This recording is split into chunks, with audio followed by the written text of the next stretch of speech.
Senator Lacson mag-iimbita ng very more important witness sa susunod na pagdinig ng Senate Blue Ribbon Committee. Alam nyo mga kababayan, no?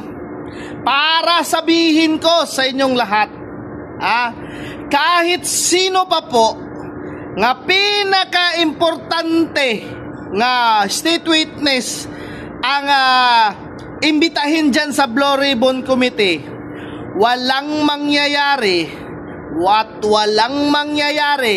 kapag ililihis lang naman din ang usapin sa Ghost Project. Kung aatras lang man din yung mga witnesses na yan, walang ring mangyayari.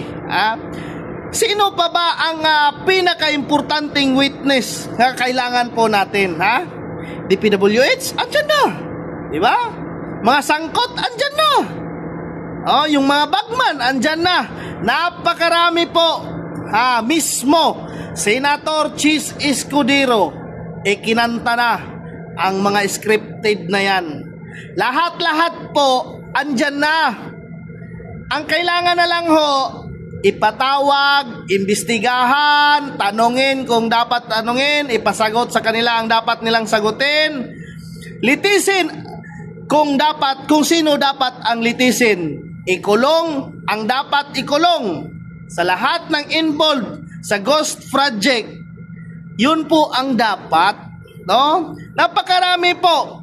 Naalala nyo po ba mga kabanat? Ang dami na ho sanang gustong mag-star witness Ang dami na ho sanang gustong tumistigo. Ang nangyayari, iniipit, maaring kasuhan dahil sa pagsisinungaling. Sergeant Gutesa, pilit pa nilang tinatakot nga pag nagsasabi ng totoo ay pag hindi nagsabi ng totoo ay maaring makasuhan kung piki yung mga notaryo. Nonsense masyado nonsense masyado. May notaryo man o wala, piki man o wala ang notaryo, ang importante, nanumpa ang tao sa loob ng Senate Blue Ribbon. Pinirmahan niya yung affidavit niya. Yun ang pinakamatibay.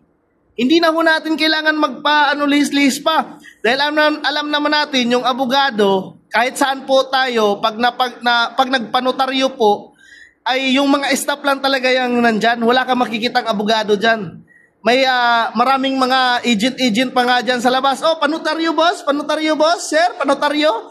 Ganong klaseng Pero wala ka talaga makikitang abogado dyan. Pero yung stamp nga ginamit, sa abogado talaga yun. Pinaka-importante dyan mga kabanat, no? Kahit sino pa talaga ang mag-witness dyan, dapat panagutin. Imbestigahan na yung tinuturo, bakit ililihis pa? Diba? Huwag nang paligoy-ligoy pa. Ewan ko, kung matutuloy ba yung sinasabing gawing star witness si Martin Romualdez, siya naman yung tinuturong mastermind. Walang mangyayari man yan mga kabanat, kahit sino pang importante nga witness pag ililihis lang ang usapan. Wala po talagang mangyayari dyan.